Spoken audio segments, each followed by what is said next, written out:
Basi ndio picha ambayo tunaenda kuiangalia kwa muda huu hapa. Ni picha mpya kabisa ambayo tulisubiri sana. Wanaita My Twin, ni katika sehemu ya kwanza kabisa Skills DJ ndani ya nyumba kutoka The Industry Movies Production, bila kusahau White Forel Karako Agri na Likoma. Na kukaribisha sana katika mashine mpya kabisa hii hapa. Ni picha moja maana sana, wanaita My Twin, yani pacha wangu. Hii ni ukweli sana ambao sasa naenda kutufungulia mwaka 2020 na inakuja kama ifuatavyo kutokea White Forel. Kumbuka tunapatikana hapa Karako kila siku karibu sana kwa ajili ya kuja kujipatia zile picha kali. Kabia jumla ni Reja. Skills DJ mitamboni kutokea The Industry Movies Production. Niko sambamba sana napata na ukweli sana. Huyu anitoka Kalpizo Mwamba. Na hii hapa sehemu ya kwanza na kuletea picha kali sana ya Power anaita My Twin, pacha wangu. Na bila kupoteza time tunaenda kuanza kama ifuatavyo kutoka The Industry Movies Production. Karibu sana. Basi kaa fresh sana na hatimaye sehemu ya kwanza ya Power. Basi leo tunaanzia huko Hanyang mwaka 1392. Basi leo ilikuwa ni siku special sana kwa mtu mmoja ambaye anaitwa Lee Kyung. Huyu alikuwa ni mfalme na leo ilikuwa ni siku yeye kufunga ndoa. Basi ni mida mchana na huyu ndo msafara wake. Sasa mfalme ni kwamba ana wenge kweli. Kila muda anageuka nyuma kwamba anamtizama mkewe, mpaka mfanyakazi anamwambia mheshimiwa utulie bana, mke wako si yupo. Haya, bwana mdogo anaitwa Lee Kyung na yupo kwenye madaraka kwa miaka mitatu, yani tangu aanze kutawala. Kwa sasa na muda wa miaka mitatu anaitwa Lee Kyung. Sasa mke yuko nyuma alafu yuko mbele. Yeye ni mfalme, maana yake ni kwamba malkia yuko huko nyuma. Huyu ni msafara wake, anamtoa malkia kumpeleka sehemu fulani hivi katika jumba la kifalme. Katika tuo kuna maningers wanaonekana. Hawa ni watu ambao lengo lao ilikuwa ni kumdhuru malkia, yani mke wa mfalme. Sasa ni maningers.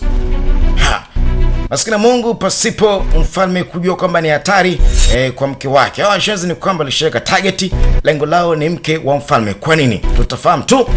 Sasa mfalme pasipo kujua, kila mara ni kuangalia tu nyuma na nini. 신우이가 따로 없구나. Wewe mpuuzi sana, nimekuelewa. Sitogeuka tena nyuma. Sawa? 죽이라도 하는 것이냐? Unajifanya kwamba ni hawa ni shemeji nini? 말 수가 없어 그렇지. 아까 Mzee amekwambia kwamba unyamaze. 도와주고 Sasa inakuwaje tu kila saa unageuka nyuma na nini? Si utulie mheshimiwa. Yule ni mke wako. 있어. Jamaa anasema sawa. 통을 지켜. Basi nimekuelewa. 돌아보지 않겠. Sitogeuka tena nyuma. Ghafla. Hoya. Pale mzee mzima mtu anakula kitu. Aha. Mlindeni malkia. Sasa inakuwa ni shida. Hawa ni watu wasijulikana wamekuja kumuua mke wa mfalme. Kwa nini? Tutafahamu tu. Maskini Mungu, jamaa hofu yake ni kwa mkewe. Mke vipi hali yake? Mke ni kwamba alipigwa risasi. Jamaa alisema hapana.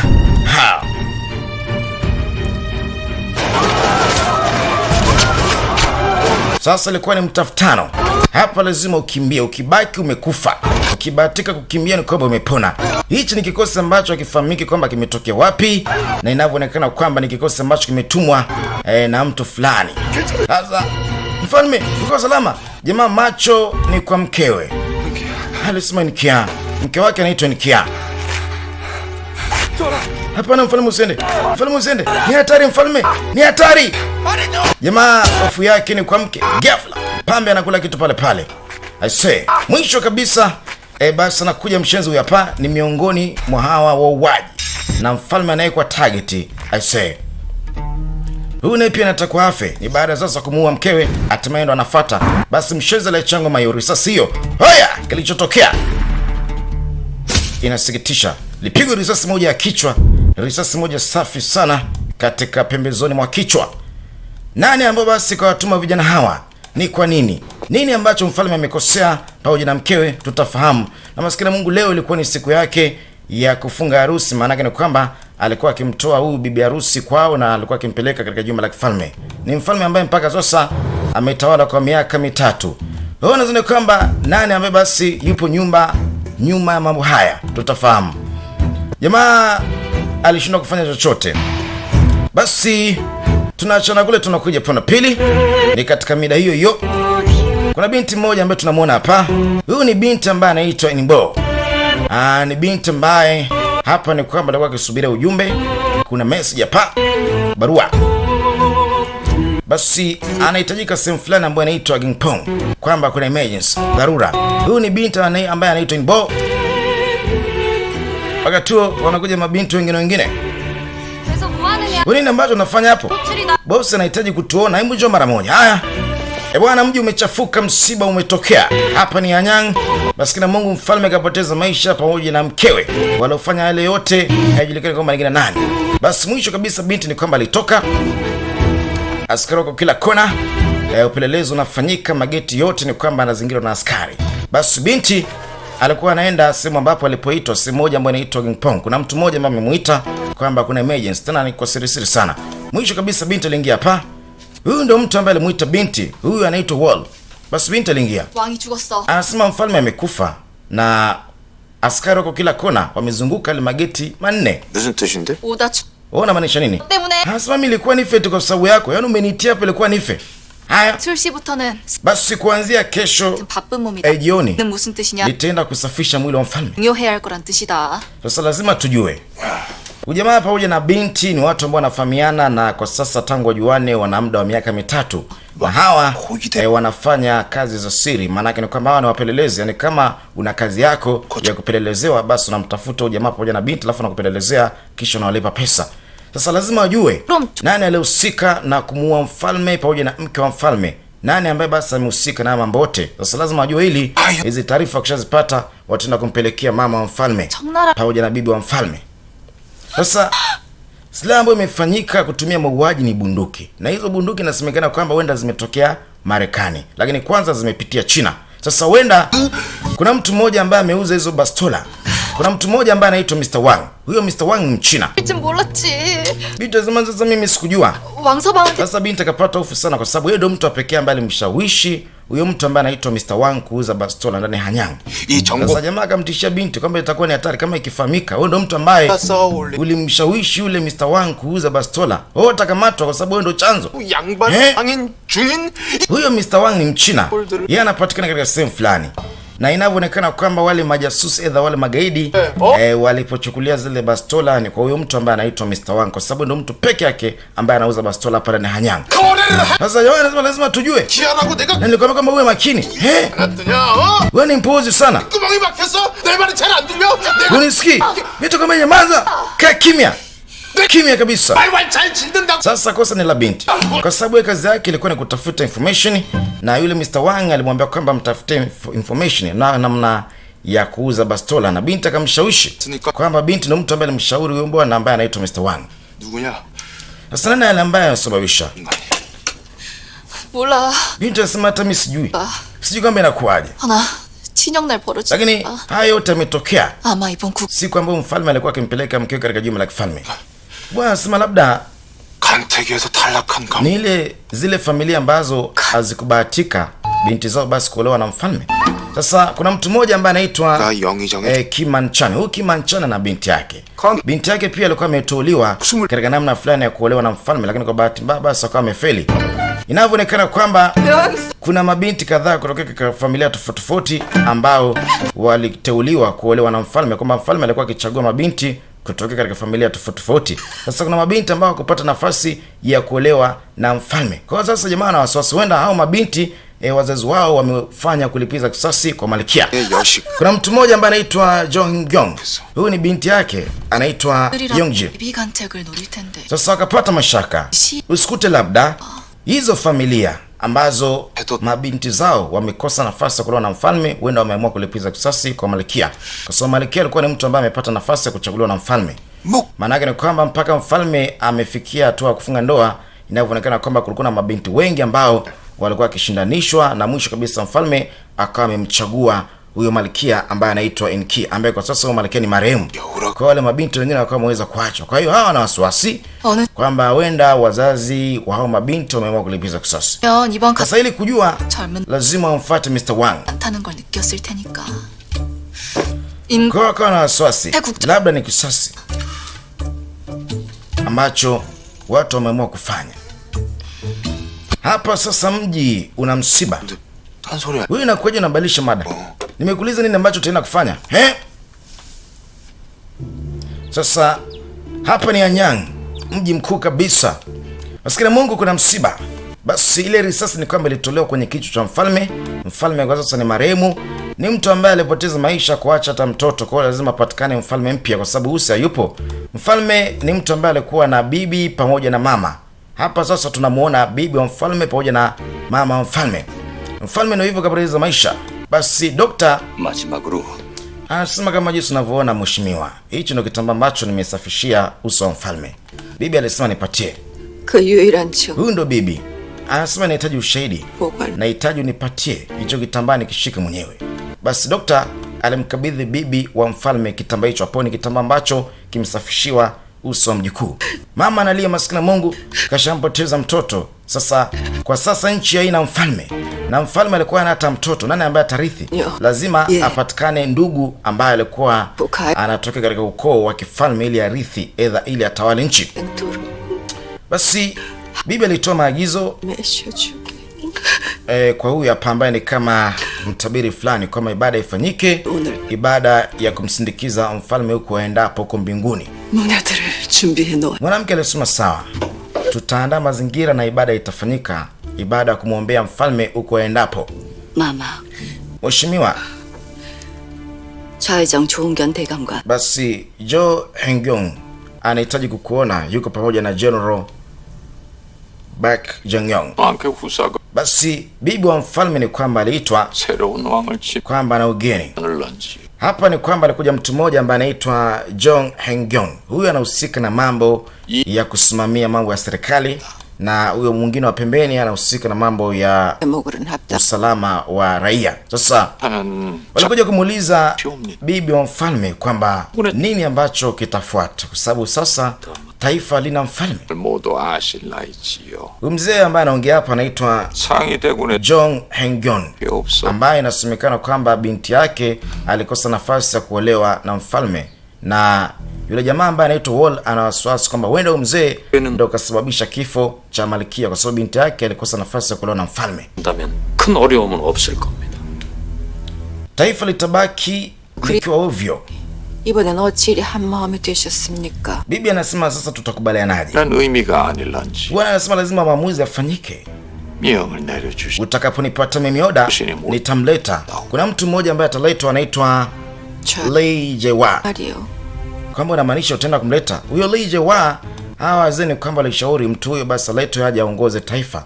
Basi bibi alisema sawa, nenda kamlete, ambaye huyo ni ndugu wa mfalme. Kwa huyo mtu ndo atarithi kiti cha kifalme, kwa sababu mfalme wa mwanzo si yupo. Kwa hiyo naye pia anatokea basi katika koo za kifalme. Ndio naomba kwamba ni muuni sana, ni bwana mdogo fulani ambaye anaitwa Lei Jewa. Tutamuona, usijali. 께서 참석하시오. 목소 Wakati wote wachana kule, 어찌 tunakuja ponda pili. 남은 왕제야 뻔하니 누가 되든 Huyu bwana hapa ndo anaitwa Kim Manchan, ambaye naye pia binti yake alikosa nafasi ya kuolewa na mfalme. Kama nilivyokuambia, ni mabinti wengi sana ambao walitokea katika familia tofauti tofauti, ambao wengi walishindanishwa, na mshindi ambaye alipatikana ni binti ambaye anaitwa Inki, ambaye Inki ndo alikuja kuwa malkia, na mwisho siku ni kwamba aliuawa, na yeye ametokea basi katika upande fulani, wanasema ni binti kutoka katika upande wa 간택으로 김씨 kaskazini. 낭패를 볼 뻔하였습니다.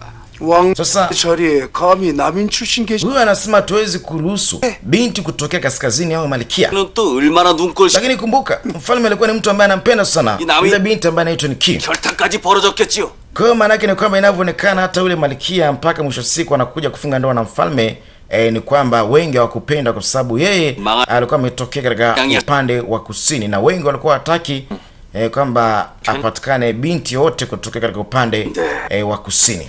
Lakini 누굴까요? 왕을 wewe unaweza kwamba nani ambaye alihusika na kumuua mfalme, ule uvamizi? Labda ni wewe? Hapana. 아닙니다. 저 Hapana, so mimi. Hash. Haya. 그러는 숙부님이야말로 뭐 찔리는 데가 있으신가? Lakini na wasiwasi na wewe sana mjomba iti. 그냐? Wewe ni kichaa. 말로 아니. Hao wote ambao wamekaa hapa ni ndugu. 뭐 Hapa kuna mtoto huyu mzee, lakini pia ana ndugu yake pia. 어디에도 없는 Yeye anasema maadui wako kila sehemu. Yeye anaitwa Kim Manchan. 자비한 놈이 Ana binti yake ambaye anaitwa 곧 그 배후가 발 Kim Sung-hee, ambaye binti yake amefeli, alifeli kuolewa na mfalme. Sasa inasemekana kwamba katika miongoni mwa wale wavamizi, aidha wale wauaji ambao walivamia msafara wa mfalme, basi mojawapo ni kwamba alikamatwa na huyu hapa. 누구냐? Wewe unafanya kazi kwa nani? 이 엄청난 불이. Huyo mtu ambaye amekupatia kazi ni msaliti. Huyu ambaye anapatiwa adhabu hapa ni mtu ambaye anasemekana kwamba alikamatwa katika yani ni miongoni mwa wale ambao walifanya uvamizi kwenye msafara wa mfalme. Sasa lazima aseme bosi wake nani ambaye alitoa kazi na anafanya kazi na kina nani. Basi alikuja bibi wa mfalme, bibi kwanza kabisa na hasira. Huyu mchezo ni kwamba mpaka sasa hajasema ukweli. Wewe ni mkorofi umetumia mikono yako michafu kumvamia mfalme pamoja na malkia. 말하거라. Sasa niambie. Kuja anasema ni kwamba huyu ndo mshenzi ambaye alipata kuweza kumpiga risasi mfalme. Sasa alisema Supyong Bridge, yani kwenye daraja la Supyong. Inasemekana kwamba yametokea kwenye ukoo wa maskini, na kuna watu fulani ambao walikuja katika ukoo wao na kuambia kwamba wafanye mazoezi ya kulenga shabaha. Kwa hiyo walipatiwa kazi ya kumuua mfalme. Kwa hiyo anasema kwamba tulipatiwa kazi na kwamba tutapatiwa chakula. Bibi alimkata, ni mbishi. Basi bibi alitoa oda kwamba apelekwe katika kliniki ya kifalme. Anasema sitoruhusu kabisa hapo ufe mpaka pale utakaposema ukweli, na hata kama ukipona nitazidi kukukata. Kwa huyo itakiwa afe. 차라리 사지가 갈갈이 찢겨나가 죽는 게 낫다 느끼도록. Bibi alikula kiapo kwamba atasababisha na atafanya watu ambao walihusika na mambo yote basi lazima watalipa. Tena akamwambia kumbuka, 어떤 증자라도 끄집어내야 할 게야. wewe ni mtu ambaye lazima utakuwa ni kama fimbo, na nitahakikisha kabisa najua mabosi zako na wote nitawachoma moto, kwamba watawachoma mpaka kufa. Hiyo ni amri ya bibi. Haya, kumbuka ni Anyang. Basi baadaye binti ambaye anaitwa Inbo 왕서방, 이 총을 alikuja hapa pamoja na yule mshenzi ambaye anaitwa Wall. 동영. Sasa hapa ndo huyo mchina ambaye anaitwa Mr. Wang. Huyu anaongea tu Kichina. Sasa binti nataka jamaa mtafsirie. Eti Mr. Wang, labda unakumbuka mtu ambaye alileta hii bastola? Hasma, nakumbuka kuna mtu mmoja ambaye alikuja kununua bastola 5. Labda alikuwa anaonekanaje? Huyu Mr. Wang anasema nakumbuka. Alikuwa ni mrefu na alikuwa ni mkubwa. Tena alikuwa amevaa mavazi ya kisomi. Kwamba alikuwa ni mkubwa. Yani mrefu na ni mkubwa. Yani mnene. Wewe niambie basi. Amesema kwamba eti mtu ambaye alikuja kununua bastola hapa alikuwa ni mrefu na pia alikuwa ni mnene. 확실히 부용객들을 찾아서 Sasa huyo mtu atakuwa nani? 천자랑 넘어야지만. Sasa Mr. Wang hawezi kujua. Basi aliokabidhi bastola ya pa binti akaweka shabaha. Anasema hivyo. Yani nikifikiria sasa inavyoonekana alikuwa ni mtu ambaye anajua kutumia bastola. 이게 조총 사용에 능한 자였대. Basi binti akaambiwa, 홍마리오, sasa labda 총으로 왕을 죽였다는 unaweza kutupatia ushahidi 증자를 찾을 수 있다. kwamba alifanya mauaji ya mfalme ametumia bastola? Yani ushahidi ili awe na uhakika. Je, mtu ambaye alikuja hapa kununua bastola ndo alohusika na kumuua mfalme? Anasema ili nijue basi lazima ipatikane risasi moja tu. Na mimi ndo mtu wa pekee sana ambaye anauza hizi bastola. Kwa hiyo point ni kwamba lazima ipatikane risasi ambayo italetwa hapa kwa Mr. Wang, na Mr. Wang ataangalia je ni ya kwake ndo huyo ambao basi mtu alikuja kununua hapa, ama huyo mtu alienda tu kufanya mambo mengine na wala hakwenda kumuua mfalme. Basi kwa kama hivyo. Sasa Mr. Wang, bahati njema na biashara yako. Haya. 그러니까 Kwa hiyo 왕의 시신에서 탄환. yani kama nikipata ile risasi ambayo iko kwenye mwili wa mfalme kwamba tutampata muuaji aidha mhalifu. 이게 누군지. Wewe unaniambia kama mfalme? Mimi sijui. Sasa kivipi? 정보를 손에 넣게 되는 거라고. Wewe ni mtu ambaye ni maarufu sana kwa kufanya upelelezi. 어디든 크게 쓸 때가. Sasa lazima nipeleleze. Wewe nyamaza. Wewe ni kichaa, au umechanganyikiwa? 엄마한테 관심 꺼라. Mimi nakupatia onyo. Kaa mbali kabisa na issue, sawa? Usipeleleze chochote. 상대비께 팔. Anasema nitapeleleza na nitamjua mhalifu, na mhalifu nitaenda basi kumuuza kwa bibi wa mfalme. Nakutania tu. Haya. Sasa wewe unaenda wapi? 술시다. Anasema sasa hivi ni saa 1. Basi ni usiku. Binti, kuna kitu mmoja ambacho anahitaji kufanya. Wakati huo huu ndo mwili wa mfalme. Lakini ghafla kidole kinacheza. Jambo la ajabu kidogo. Mfalme kapoteza maisha. Inakuwaje kidole kinacheza? Maana yake ni kwamba hajafa. Kama bahati tu. Hakuna mtu yote ambaye anajua. Basi binti ambaye anaitwa Nbo alikuja hapa. Ni binti ambaye anafahamika na yeye anatokea katika upande fulani hivi, anafanya kazi kwa mwanamke mmoja ambaye ni kama mtabiri wa hapa Hanyang. Kwa hiyo aliambiwa kwamba aje basi amsafishe mfalme.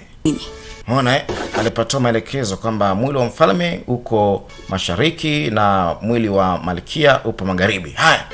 Binti alichukua mshumaa. Na kwamba huyu anatokea kwenye yani chini ya mtu mmoja, mwanamke mmoja ambaye ni mtabiri wa hapa Hanyang. Kwa hiyo ni mfanyakazi tu. Kwa hiyo alikuwa ni rahisi kuingia. Lakini amekuja kuchukua hiyo risasi. Hiyo ndio pointi yake. Yuko na mshumaa. Tone likadondoka. Jamaa huyu huwezi kuamini hajafa, ni mzima. Sasa binti ataipata hiyo risasi. Pale anashikwa. Jamaa sana anakurupuka. Bwana, kivipi? Jambo la ajabu kidogo. Wewe kama ilikuwaje kuwaje mpaka mfalme akampata mkewe.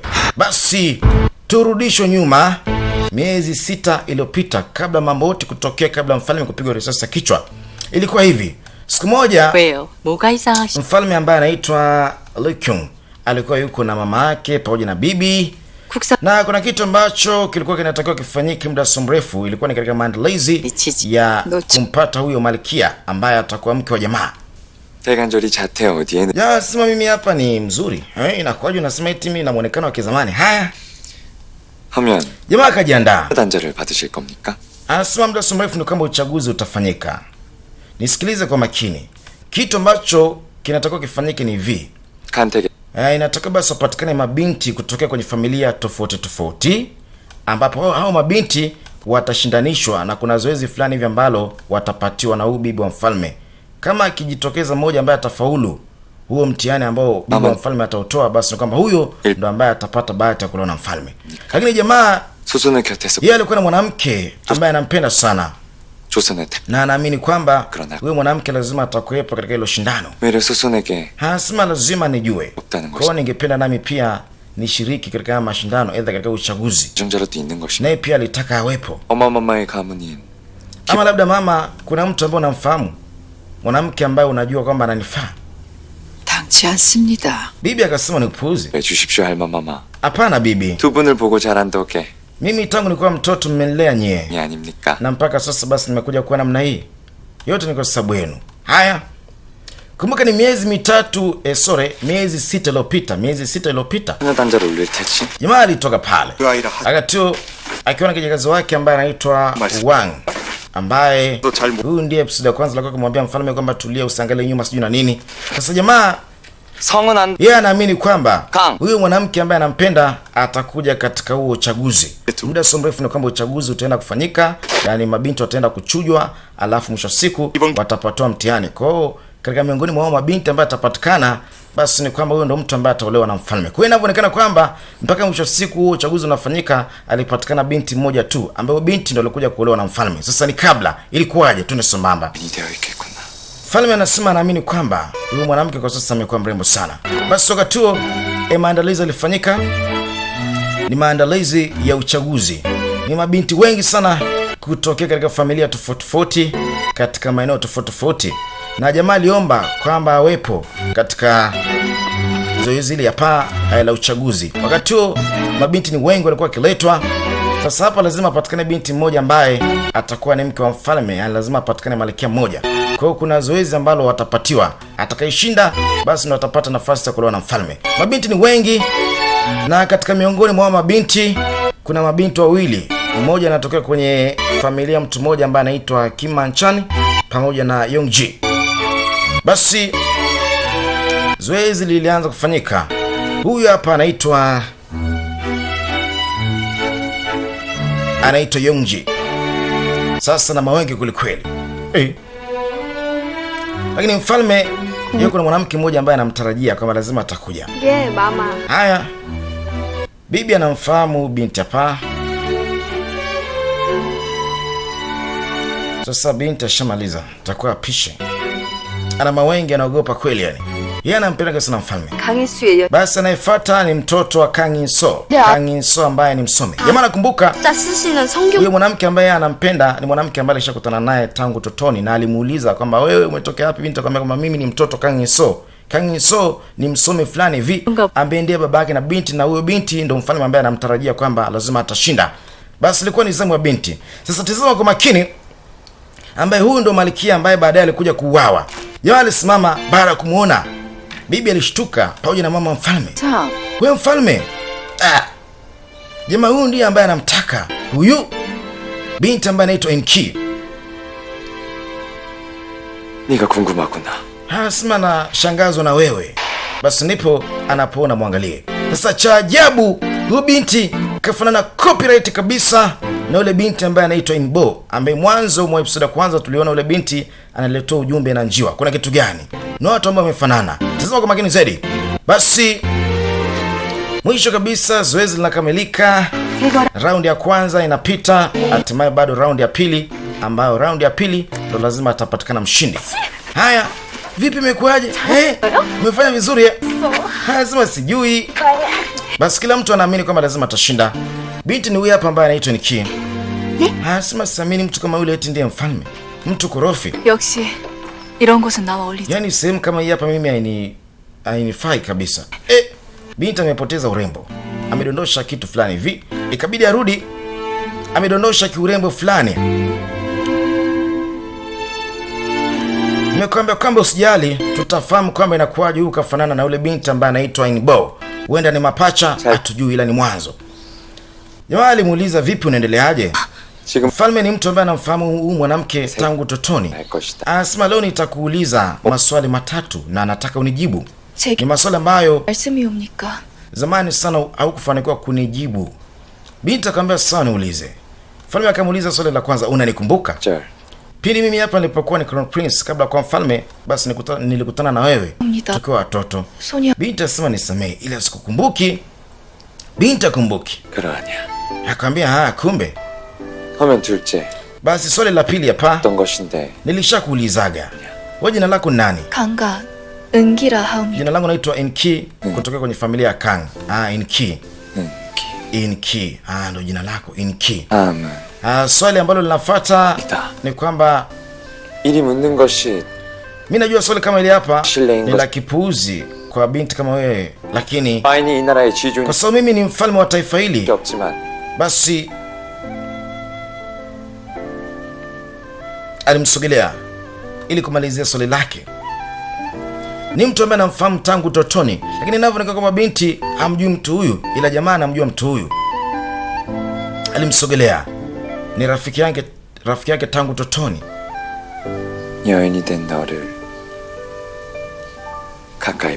Labda naweza kukuangalia sasa kwa karibu. Uko kama mwanamke. Vita sema stari ushaniangalia sasa. Mtoko uniangalia mara ngapi? Ya anasema kama ili swali lime la kipuuzi, basi swali hapa lingine la mwisho na kuuliza. Sasa hivi umekuwa mrembo sana. Hivi ni kweli kabisa wewe ndio ule mtoto wa kipindi kile ambaye tulikutanaga ndio wewe? Binti aliulizwa, lakini si yeye. Swali lilikuwa gumu kidogo. Basi baadaye binti anatoka katika mizunguko hapa na pale jioni, ghafla anakutana na mfalme. Jamani kwamba anampenda sana bibie. Na huyu anatamani sana ndo awe mshindi. Yani ashinde taji la umalkia. Basi walitoka out pembeni kidogo. Bwana, hii ni picha kitaalamu kidogo, tizama kwa makini zaidi usijali. Kama hujaelewa hapa basi utaelewa katika kipande ambacho kinafuata. Mfalme alimtoa bibi out. Sasa ni mida usiku. Sasa jamaa kutaka binti amuite mfalme kwa sababu ni mfalme, na alimkanya binti kwamba afanye siri. Tena hii ni order. Binti sasa kwanza si sehemu hapo inakuaje umetoka kwenye jumba la kifalme? Yaani sasa nimekuja hapa kwa ajili yako. Sawa Ana mazungumzo mengi sana na binti. Huyu binti amefanana copyright kabisa na yule binti mwa episode kwanza ambaye anaitwa In-bo. huenda ni mapacha, wana undugu, ama inakuaje, ama wamefanana tu. Ili kufahamu mengi zaidi, usikose sehemu ambayo inafuata. Sehemu ya kwanza inaishia hapa katika picha hii. Nisikilize kwa makini. Hii picha, yani kama hujaelewa sehemu ya kwanza, njoo katika sehemu ya pili ndio utakwenda kuelewa zaidi. Kumbuka ni miezi 6 ambayo iliyopita kabla ya mfalme kupigwa risasi na ni kabla ya mke wake kuuawa. Sasa inakuwaje mke wake kafanana corporate kabisa na Inbo, na ni watu wawili ambao ni tofauti, huenda ni mapacha, hatujui, lakini usikose sehemu ambayo ni ya pili. Hapa najua kwamba hujaelewa, mimi pia sijaelewa. Sasa njoo katika sehemu ya pili tuelewe zaidi. Usikose. Huyu hapa ni Skills DJ, mitamboni kama kawaida kutokea White Foreli, kare kwa Green Alikoma, Dar es Salaam, Tanzania. Na ukaribishi katika sehemu ya pili, wanaita My Twin, na ukipenda pia unaweza kuita Queen Love and War. Karibu katika sehemu ya pili na kuletea ili tuelewe zaidi. Asante.